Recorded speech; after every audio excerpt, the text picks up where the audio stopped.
بزاف ناس يفضلوا الديريات المقروصين على تاع المول، وانا وحده منهم. قولوا لي نتوما في لي كومونتير واش تفضلوا. انا جبت لكم اليوم المقروصين وتاع المول يجوا طريين ومعسلين للقلب.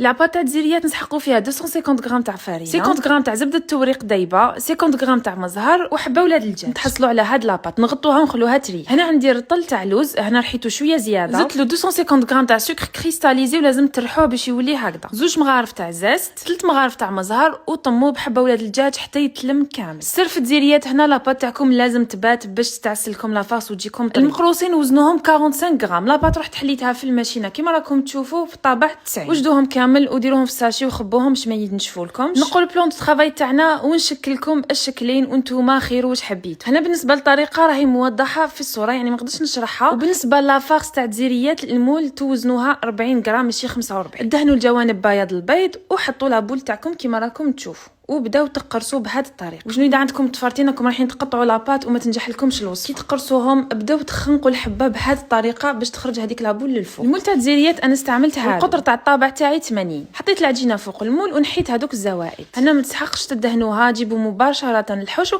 وحطوه هكذا وطبعوه بهذه الطريقه وعاودوا بالبوش. نسخن الكوشه ديالي، وملاحظه هنا من الاحسن طيبوهم في كوشه تاع الغاز ماشي تاع تريسيتي باش ما يبسوا لكمش من بعد ما يطيبوا. تقبوهم وديروهم في الشربات اللي نخليها لكم لتحت في لي كومونتير.